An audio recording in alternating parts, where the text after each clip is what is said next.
What's going on, guys? Welcome back to another video.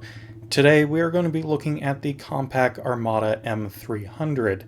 This is a rather interesting laptop from the year 1999. So today this machine is 21 years old. And you honestly wouldn't really know that judging by the design. It's fairly modern, not so much in port selection or anything like that, but in the overall physical dimensions of the machine. Now, from afar, it looks just kind of like any other fairly squared off machine, sharp square edges from the time. However, when you look at it a little closer, it's really, really slim. This whole machine is roughly the size, about the width of your average netbook, but a bit longer because this has a 4:3 aspect ratio display instead of your more typical 16:9 that you would find on netbooks of the 2010 or 2007 to 2010 sort of time frame. Looking at the laptop, we will notice that it has a fairly decent selection of ports with a few rather glaring omissions, especially for the time period. So, around front, we've got our headphone and microphone jack, which is actually quite a nice placement for them. We got our power and charging indicator, our little sliding lock button. Around to the side, we have our expansion slot for PC card. We have some ventilation for the little fan that's in here. We have a modem. Round back, we have our battery, which actually folds down to prop the machine up at a nicer typing angle. We have our single USB 1.0 port. We have a serial port, parallel, and VGA, as well as an IR little window here. On this side, we've got our Ethernet jack, which is a very nice addition.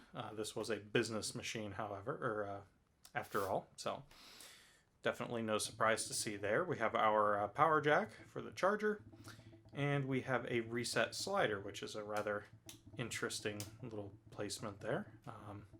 I thought it was a power switch at first, but it is actually a reset button. And we also have our Kensington little hole here that you can use a Kensington lock on, and our drive caddy for the hard drive. So that is where you would open to replace the hard drive if it would happen to go bad or you would need to upgrade it. So for specs, this machine has a 600 megahertz Pentium 3, 320 megabytes of RAM, which is the maximum that it can take, and it has a 12 gigabyte hard drive. So fairly decent specs for the era. This would have shipped with either Windows NT 4.0 workstation or Windows 2000. I have it loaded with Windows 2000 because it's a slightly more modern option for it. Opening the machine up, we are greeted with a lovely 1024 by 768 nice TFT display. Very good colors, good brightness, nice display for the time. A very small little trackpad, which is usable, I think is the best way to describe it. Not exactly the best thing I've ever used, but gets the job done, and for 1999 it responds fairly well. Across the top we have some indicator lights. We have our power button and a row of 4 programmable keys, and we have a smaller than average keyboard. It's not unusable, but it's similar to what you would find on something like a netbook. So think in those sort of terms. So kind of a 70% sized keys. If you have larger hands, this might not be the best thing for you, but most people won't be going out of their way to buy one of these anyway, so I doubt if that will be much of a problem. So at this point, if you were familiar with computers of the 90s and early 2000s, you're probably thinking, okay, well that's all fine and dandy, but where is the disk drives? Generally, machines would have either a floppy drive or a CD-ROM or DVD-ROM drive, or both. This machine has none of that. So how do you get programs onto it in a pre-internet or a time before the internet was the primary method of distributing software? Well, this machine has a little trick up its sleeve. You can call it somewhat of a transformer. It has a docking station that has both a optical drive and a floppy drive. And those can actually be swapped out for other modules as well, like external batteries, because this docking station fastens itself to the laptop to become an extension. So basically it takes it from a fairly compact and thin laptop into a, well, still fairly compact but very thick laptop. So let's get it docked up and see what that looks like. So this here is the docking station. It's nothing too spectacular, but it does have a floppy drive in the front here, along with a CD, I believe CD DVD combo drive. No, it is a CD drive only. We do have an additional USB port that it gives us, which is nice. We also have our power input, so we can power it through the docking station. We have our full complement of ports replicated on the back, as well as a keyboard and mouse PS2 port. And then over on the side, we have our audio ports, as well as our Kensington lock slot and our eject button. And we also have some eject sliders for the drives, because these are swappable modules. There were other things that were available for it. So, all you have to do to dock the laptop is place it, you can actually see the little diagram on the front, you place it at an angle, down and then slide forward. It hooks the two little metal hooks into the frame of the laptop, and then you press down in the back, and it clicks. It's a rather unsettling click the first time you do it. It sounds very sharp, almost like plastic snapping, but it is not. It's just the little clips engaging. And now, the docking station is essentially one with the laptop, and it is very firmly attached. So this is now a very chunky piece of kit right here. And it's very heavy. Now I've gone ahead and removed the machine from its dock once again. So it is in its basic configuration with the battery installed. You can actually remove the battery, and the laptop looks pretty normal without it. That's actually how I usually use it, but in this particular case I have it propped up slightly for a better angle, and the battery works well for that.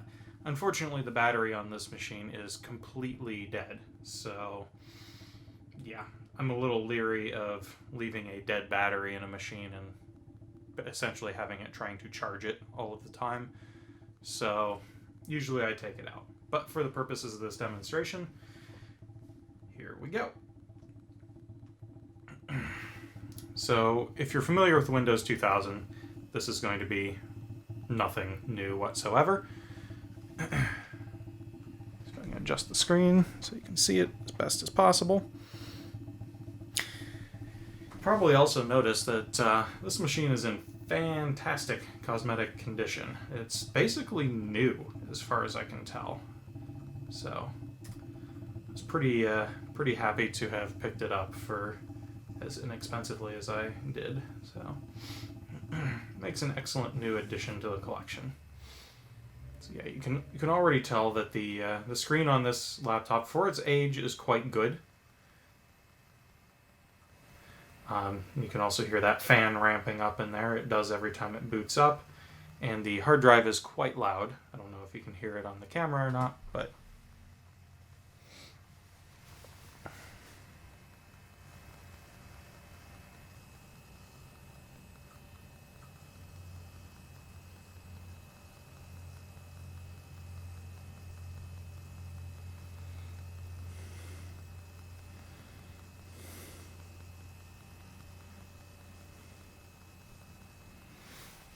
and there we go.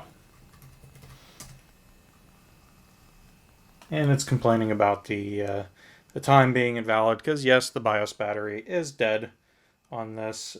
Thankfully, it's just a CR 2016 with a couple of leads that are essentially spot welded to it. So something that I can definitely make a replacement for.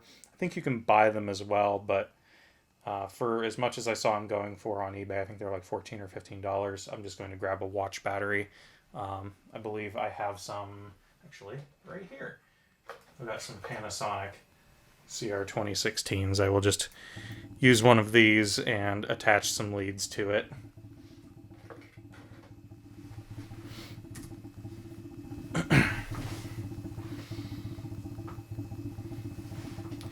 So unfortunately, as far as software goes on here, I won't be able to demo much in the way of games because this machine has it's an ATI Rage LT Pro, I believe is the exact model of the video chipset in this. Now it's an 8 megabyte video adapter with 3D acceleration. However, it only supports, I believe, up to DirectX 5, so I was unable to get a lot of games working on here, but pretty much anything 2D works just fine. So, but like Lego Racers here that I have installed, it works, but the textures are all sorts of messed up. And if I bring up DXDiag, it throws errors saying that the actual video adapter is not supported. So, and I did some research, and it looks like that card indeed only supports up to DirectX 5. So that would explain why it's having trouble. But let's go ahead and fire up something like we have Star Wars Galactic Battlegrounds here, which is essentially, from my understanding, it's basically Age of Empires 2 that's reskinned with a Star Wars theme. And it's a little more advanced than that, but it's basically plays the same as Age of Empires 2. So I have sound off at the moment. The speakers on this machine are not good. They're very tinny and they have a bit of a crackle to them at louder volumes. So yeah, probably headphones, best option for using this. Now it sits here for a long time while it's trying to load into the main menu, but once it gets in, it's just fine. So actually, I think before I hit escape there, I don't know what the deal is with that. Yeah. Maybe space pauses it. I'm not sure, but strange. But now it loaded up just fine. So can fire up a single player game here real quick. Random everything. Just so you can see that it does indeed run just fine. So any games along this sort of nature, older two-dimensional RTS type stuff should be just fine. The processor in this is actually pretty grunty. It's just the video adapter that lets it down. But I mean, what can you expect for such a small, thin, and light laptop from this time period? So yeah, this is running exactly how I would expect it to run. Yeah, nothing disappointing here. Easily playable. So, not too bad. Anyway, guys, I hope you enjoyed this quick little look at this rather interesting laptop from the late 90s. If you like this sort of content, please do consider subscribing, and stay tuned, and we'll have more videos like this in the future. Thanks for watching, guys.